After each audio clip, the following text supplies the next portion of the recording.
نبی کریم صلی اللہ علیہ وسلم نے فرمایا: اے عمر، اللہ کی قسم، تو جس راستے پر چلتا ہے تیرے ڈر سے شیطان وہ راستہ چھوڑ دیتا ہے۔ حضرت عمر فاروق رضی اللہ تعالی عنہ: جب بھی کسی شخص پر ظلم کرنے کا سوچو تو یہ خیال رکھنا کہ اللہ کو تم پر کتنی قدرت حاصل ہے۔ یاد رکھو، جو آفت تم لوگوں پر مسلط کرو گے وہ ان پر ایک نہ ایک دن ٹل جائے گی، لیکن جو آفت تمہارے نامہ اعمال میں لکھ دی جائے گی وہ نہیں ٹلے گی۔ یاد رکھو، اللہ تعالیٰ ظالموں سے مظلوموں کا حق لے کے رہے گا۔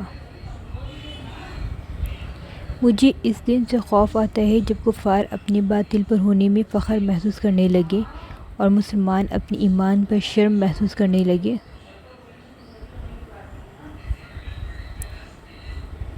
ام المومنین حضرت عمر بن خطاب رضی اللہ تعالیٰ عنہ ابو ذر رضی اللہ تعالیٰ عنہ کہتے ہیں کہ میں نے رسول صلی اللہ علیہ وسلم کو فرماتے سنا: اللہ نے عمر کی زبان پر حق رکھ دیا ہے، وہ جب بولتے ہیں حق ہی بولتے ہیں۔ حضرت عمر فاروق رضی اللہ تعالیٰ عنہ نے فرمایا: انسان صوم و صلات سے نہیں بلکہ معاملات سے پہچانا جاتا ہے۔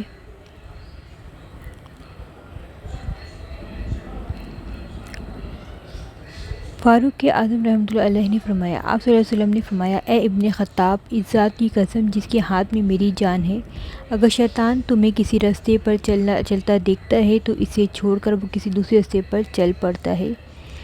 میں جا رہا ہوں کعبے میں اعلانیہ نماز پڑھنے، جس نے اپنے بچے یتیم کروانے ہوں وہ میرا راستہ روک لے۔ اسلامی تاریخ کا بہادر ترین انسان سیدنا عمر ابن خطاب رضی اللہ تعالیٰ عنہ۔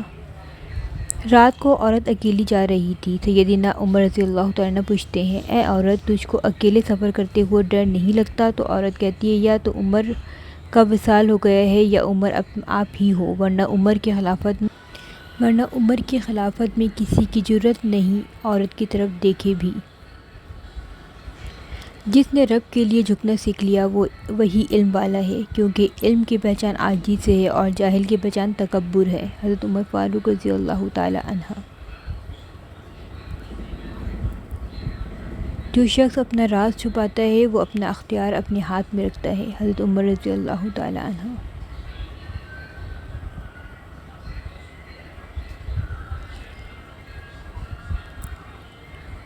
حضرت عمر فاروق رضی اللہ تعالی عنہ فرماتے ہیں: تم میں سے کوئی رزق کی تلاش چھوڑ کر یہ نہ کہتا پھرے کہ اے اللہ مجھے رزق عطا فرما، کیونکہ تم جانتے ہو کہ آسمان سے سونے چاندی کی بارش نہیں ہوتی۔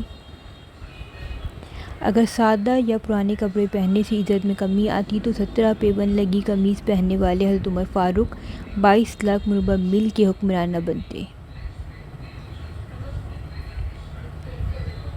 عمر رضی اللہ تعالیٰ عنہ کی خطاب کی 6 نصیحتیں: جو آدمی زیادہ ہنستا ہے اس کا روب کم ہو جاتا ہے، جو مذاق زیادہ کرتا ہے لوگ اس کو ہلکا اور بے حیثیت سمجھتے ہیں، جو باتیں زیادہ کرتا ہے اس کی لغزشیں زیادہ ہو جاتی ہیں، جس کی لغزشیں زیادہ ہو جاتی ہیں اس کی حیا کم ہو جاتی ہے، جس کی حیا کم ہو جاتی ہے اس کی پرہیزگاری کم ہو جاتی ہے، جس کی پرہیزگاری کم ہو جاتی ہے اس کا دل مردہ ہو جاتا ہے۔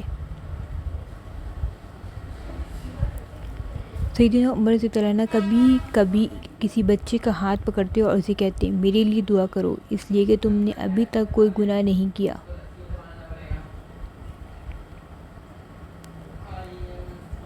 اٹھو بلال، آج اذان چھپ کر نہیں کعبے کی چھت پر جا کر دو، کفار کو پتہ چلے عمر اسلام قبول کر چکا ہے۔ Thanks for watching.